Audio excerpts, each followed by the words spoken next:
पूनम रामाणीअ जी जय झूलेलाल। जय श्री कृष्ण। स्वागत आहे तव्हांजे पंहिंजे चैनल सिंधी कथाऊं में। फ्रेंड्स, इन वक़्तु असांजो श्रीमद भगवत गीता जो पाठ हली रहियो आहे। हिन खां अॻु में तव्हां श्रीमद भगवत गीता जा 3 अध्याय ॿुधी चुका आहियो। अॼु असां ॿुधंदासीं अध्याय 4 ज्ञान कर्म संन्यास योग। चओ श्रीमद भगवत गीता की जय। जय श्री कृष्ण। श्री कृष्ण चयो त हे अर्जन, मूं ही अविनाशी योग मुंड में सूरज खे ॿुधायो हो। सूरज वरी उहो योग पंहिंजे पुट मनुअ खे ॿुधायो हो। मनुअ वरी उहो योग पंहिंजे पुट राजा इक्ष्वाकुअ खे ॿुधायो हो। अहिड़ीअ तरह परंपरा खां प्राप्त थियल हिन योग खे राज ऋषियुनि ॼातो हो। हे अर्जन, उहो योग घणे काल खां हिन लोक मां गुम थी वियो आहे। उहो ई प्राचीन झूनो योग मूं तोखे वर्णन करे ॿुधायो आहे, छाकाणि त तूं मुंहिंजो भगत ऐं प्यारो मित्र पिणु आहीं। ॿियो त हीउ अविनाशी योग बिल्कुलु उत्तम आहे ऐं उन में ॻुझ में भरियल आहे। हीअ ॻाल्हि ॿुधी अर्जन जे मन में संशय पैदा थियो ऐं पोइ अर्जन चयो, हे भॻवान, अव्हांजो जनम त हाणे थियो ऐं सूरज त घणो अॻु खां आहे। पोइ अव्हां उहो योग आरंभ में सूरज खे कीअं ॿुधायो, सो मां कीअं सम्झी सघां, मूंखे खोले सम्झायो। अर्जन जे संशय मिटाइण लाइ श्री कृष्ण चयो, हे अर्जन, मुंहिंजा ऐं तुंहिंजा घणा ई अॻु में जन्म थी चुका आहिनि। हे प्रथम अर्जन, इन्हनि सभिनी खे तूं नथो ॼाणी, मूंखे यादि आहिनि। मां अविनाशी आत्मा, अजन्मा ऐं सभिनी प्राणियुनि जो ईश्वर आहियां। उन हूंदे बि प्रकृतिअ जे अधीन आत्म माया सां प्रकट थियो आहियां। हे पार्थ, जॾहिं जॾहिं धर्म जी हानि ऐं अधर्म जो वधारो थिए थो, तॾहिं तॾहिं मां पंहिंजे ईश्वरीय रूप में प्रकट थियां थो। सुठनि माण्हुनि जो उद्धार करणु, दुष्टनि खे नाश करणु, धर्म जे क़ाइमु करणु, इन कारण लाइ मां वरी वरी युग युग में प्रकट थियां थो। हे अर्जन, मुंहिंजो जन्म कर्म दिव्य आहे। अहिड़ीअ तरह जेको तत्व सां ॼाणे थो, उहो मनुष्य देह त्यागे वरी जन्म प्राप्त न करे मूंखे ई पाए थो। अहिड़ीअ रीति मोह भव ऐं क्रोध खे छॾे जेके मूं में प्रीत रखनि था, मुंहिंजी शरण में अची ज्ञान रूपी तप सां पवित्र थी मूंखे पाइनि था। हे पार्थ अर्जुन, जेके माण्हू मूंखे जीअं ध्याइनि था, मां तिन खे ईअं ई यादि कयां थो। ईअं ॼाणी सियाणो माण्हू हर तरह मुंहिंजे मार्ग अनुसार वर्तन करे थो। मनुष्य लोक में कर्मनि जे फल खे चाहींदड़ जेके देवताउनि खे पूॼनि था, उहे कर्मनि मां पैदा थियल सिद्धि पिणु जल्दी प्राप्त कनि था। गुणनि ऐं कर्मनि जे विराहे करे चारई वर्ण मुंहिंजा रचियल आहिनि। उन्हनि जो कर्ता मूं अविनाशीअ खे अकर्ता कर्म जो न कंदड़ ॼाण, छो त कर्म जे फल में मुंहिंजी इच्छा न आहे। इन करे कर्म जो लेप मूंखे लॻंदो नाहे। इन रीति जेको मूंखे ॼाणे थो, उहो कर्मनि में ॿधिजंदो आहे। अज्ञानी मनुष्यनि मुक्तिअ जी इच्छा रखंदड़ इन रीति कर्म कया हुआ। इन करे तूं बि सदाईं वॾनि द्वारा कयल ई कर्म कर।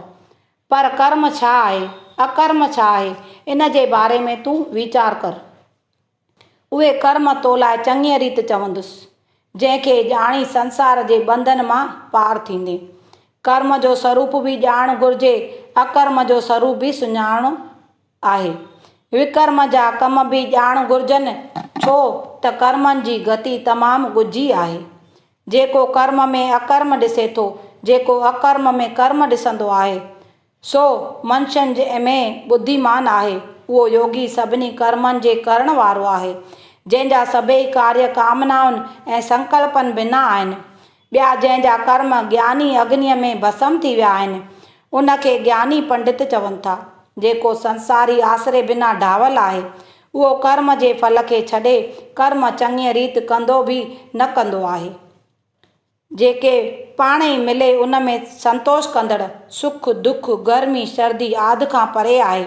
जेको ईर्ष्या रहित सिद्धि असिद्धीअ में समान कर्म कंदे बि बंधन में ॿधिजंदो नाहे, छो त आसक्त मोह रहित ज्ञान में स्थित यज्ञ वास्ते आचरण कंदड़ मुक्त पुरुष आहे। ब्रह्म अर्पण, ब्रह्म आहुतीअ जा ब्रह्म में ब्रह्म रूप कर्ता विझे थो। उन जा फल बि ब्रह्म रूपी कर्म में स्थित रहण सां ब्रह्म ई थिए थो, यानी ब्रह्म बिना कुझु की न आहे। ईअं ॼाणी जेको कर्म कजे थो, उन द्वारा पोइ ब्रह्म परमात्मा खे ई प्राप्त कयो वञे थो। ॿिया के योगी देवताउनि जे यज्ञ जी उपासना कनि था। ॿिया ज्ञानी ब्रह्म अग्नीअ में आत्मभाव रूपी यज्ञ जो हवन कनि था।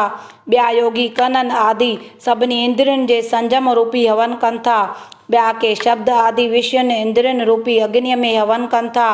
ॿिया वरी सभिनी इंद्रियुनि जे कर्मनि ऐं प्राणनि जे कर्म खे ज्ञान सां प्रकाशित करे आत्म संजम रूपी योग हवन कनि था। के धन दान रूपी, के तपस्या रूपी, के योग रूपी हवन कनि था। के कठिन व्रतन रखण के शास्त्रनि जे अभ्यास रूपी यज्ञ कनि था। ॿिया वरी अपान वायु में प्राण वायु खे हवन कनि था।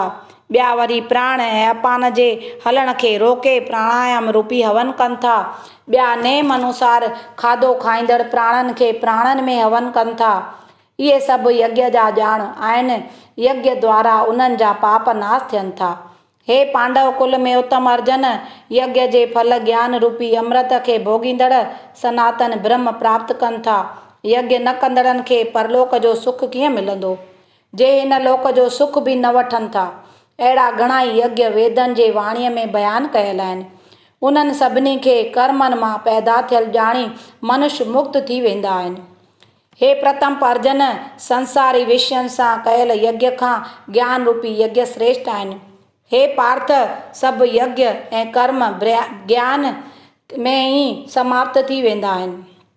उहो ब्रह्म ज्ञान प्रणाम करणु, शेवा करणु सभु ज्ञानीअ वटि आहे। सुवाल पुछण द्वारा ब्रह्म ज्ञानीअ वटां ज्ञान जो उपदेश मिलंदो आहे। उन ज्ञान खे ॼाणी हे अर्जन, तूं ही मोह खे प्राप्त न थींदे। ज्ञान द्वारा तूं सभ खे पाण में ॾिसंदे, मूं में ई बि ॿियनि खे ॾिसंदे, यानी ब्रह्म बिना ॿियो कुझु बि न आहे ईअं तूं ॾिसंदे। जेकॾहिं तूं सभिनी पापनि खे वधीक पाप करण वारो हूंदे त बि ज्ञान रूपी ॿेड़ीअ में चढ़ी सभिनी पापनि खां बची वेंदे। जीअं ॿरंदड़ अग्नि काठिन जे ढेर खे जलाए भस्म कंदी आहे, तीअं ज्ञान रूपी अग्नि सभिनी कर्मनि जे फलनि खे भस्म कंदी आहे। हिन संसार में ज्ञान जहिड़ो ॿियो कुझु न आहे। ज्ञान ई सभु कुझु आहे। ज्ञान खे पाए शुद्ध अंतःकरण वारो पाण ई आत्मा जो अनुभव कंदो आहे। इंद्रियुनि खे जीतींदड़, उधम कंदड़, श्रद्धा वारो ज्ञान प्राप्त कंदो आहे। ज्ञान खे पाए सतत ई परम शांतीअ खे प्राप्त कंदो आहे। अज्ञानी, अश्रद्धालु ऐं शकी माण्हू इहे नाश थी वेंदो आहे। शकी माण्हूअ खे सुख बि न मिलंदो आहे। लोक परलोक ख़राबु थींदो आहे। हे धनंजय अर्जन, मां जा समता वारी बुद्धीअ जे द्वारा सभु संशय दूर थी विया आहिनि। अहिड़े आत्मा में रतल मनुष्य खे कर्म कंदड़ बि न ॿधंदा आहिनि। इन करे हे पार्थ अर्जन, समता योग में स्थित थी अज्ञान करे उत्पन्न थियल संदेश जेको तुंहिंजे हृदय में आहे सो ज्ञान रूपी तलवार सां काटे खड़ो थी। हिते चौथों अध्याय संपूर्ण थियो। बोलो कृष्ण कन्हैया लाल की जय। अचो त हाणे चौथे अध्याय जो मातम ॿुधूं। श्री नारायण जो चवे त हे लक्ष्मी, भागीरथी गंगा जे किनारे ते काशीअ जो शहर आहे। उते हिकिड़ो वैष्णु रहंदो हो। उन जो नियम इहो हो जो रोज़ गंगा जो सनानु करे गीता जे चौथे अध्याय जो पाठ कंदो हो। उन वटि इहो ई धन हो, ॿियो माया जो जंजाल कोन रखंदो हो। हिकिड़े ॾींहुं हू कंहिं जंगल में वियो त उते हिकिड़ा ॾाढा सुहिणा 2 वण हुआ ऐं तलाउ बि ठहियल हो। उते हू हिकिड़े वण जे छांव में वेही रहियो। उहे 2 जाड़ा वण ॿेर जा हुआ। उन्हनि जे विच में थोरी विछोटी हुई। उते वेठे हिन खे निंड अची वई, पर जा अञा उन जो हिकिड़ो वण खे पेर ऐं ॿिए वण खे मथो लॻो त उते 2 वण हिकदमि किरी पिया ऐं संदन पन सुकी विया। परमेश्वर जे कुदरत सां ॿिन्ही वञी ब्राह्मण जे घर कन्याउनि जे रूप में जनमु वरितो। हे लक्ष्मी, इहो जनमु ॾाढो पुण्य करे मिले थो। इन्हनि ॿिन्ही छोकिरियुनि तपस्या करणु शुरू कई। जॾहिं उहे वॾियूं थियूं तॾहिं संदन माउ चयो त असांजी मर्ज़ी आहे त हाणे अव्हां जी शादी कजे। छोकिरियुनि चयो त हे पिता, असांजे मन में ही हिकु इच्छा आहे। जेकॾहिं इहा इच्छा परमेश्वर पूरी करे त चङो। इन्हनि छोकिरियुनि खे अॻे जनम जी ख़बर हुई, सो पाण में चवण लॻियूं त जंहिं साधुअ जे चरणनि छुअण करे असांजी वण जी जूण छुटी आहे तंहिंजो दर्शन करणु घुरिजे। एतिरो चई ॿई छोकिरियूं माउ ऐं पीउ खां मोकल वठी तीर्थनि ॾांहुं रवानियूं थियूं। तीर्थ करे नेठि काशीअ में आयूं। उते तपस्वीअ खे ॾिठाऊं त कुंड में वेठो तपस्या करे। ॿई छोकिरियूं निमिषकार करे चवण लॻियूं त हे महाराज, तव्हां धन आहियो जो तव्हां असांखे वण जे जूण खां छुटायो। संत चयो त तव्हां केरु आहियो? मां त तव्हांखे नथो सुञाणां। तॾहिं छोकिरियुनि चयो त असां त तव्हांखे सुञाणूं था। असां अॻे जनम में वण हुआसीं। तव्हां हिकिड़े ॾींहुं जंग में आया हुआ। उते उस जे गर्मीअ करे तव्हां वण जे छांव में अची वेठा। तव्हांजे सुम्हण करे तव्हांजा चरण हिकिड़े वण खे ऐं ॿिए खे तव्हांजो मथो लॻो।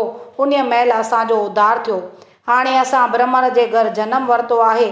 असीं ब्राह्मणियूं आहियूं ऐं बिल्कुलु सुखी आहियूं। तव्हांजे कृपा सां असांजो उद्धार थियो आहे। तॾहिं संत चयो त मूंखे उन महिल तव्हांजी ख़बर कान पई। हाणे का आज्ञा करियो त मां तव्हांजी कुझु सेवा करियां, छो त तव्हां ब्राह्मण श्री नारायण जा मुख आहियो। तॾहिं कन्याऊं चवण लॻियूं त असांखे श्री गीता जे 4 अध्याय जो फल दान कर, जंहिं प्राप्तीअ करे असां देवताउनि जो जनम वठूं ऐं सुखी रहूं। तॾहिं संत गीता जे 4 अध्याय जो फल उन्हनि खे दान कयो, जंहिंजे प्रताप करे आकाश मां विमान आया ऐं उहे ॿई कन्याऊं देवताउनि जो जनम वठी वैकुंठ ॾांहुं रवानियूं थियूं। संत चयो त मूंखे गीता जे 4 अध्याय जे फल जी का सुध कान हुई त को एतिरो उन में लाभ आहे। तॾहिं पोइ हू संत सच्चीअ प्रीतीअ सां रोज़ गीता जे 4 अध्याय जो पाठ कंदो रहियो। श्री नारायण तो चवे त हे लक्ष्मी, इहो गीता जे 4 अध्याय जो पाठ जो फल आहे। श्री गीता जे 4 अध्याय जो महात्म पूरो थियो। बोलो श्री कृष्ण कन्हैया लाल की जय। श्रीमद् भगवत गीता की जय। फ्रेंड्स, इहा कथा तव्हांखे सम्झ में आई हुजे त लाइक ऐं शेयर ज़रूरु कंदा ऐं अञा ताईं तव्हां मुंहिंजे चैनल खे सब्सक्राइब न कयो हुजे त सब्सक्राइब करे साॼे पासे घंटीअ जे बटन खे टच कंदा त मुंहिंजे ईंदड़ वीडियोज़ जो नोटिफिकेशन तव्हांखे जल्द मिली वेंदो। श्रीमद् भगवत गीता की जय। जय श्री कृष्ण। जय नारायण।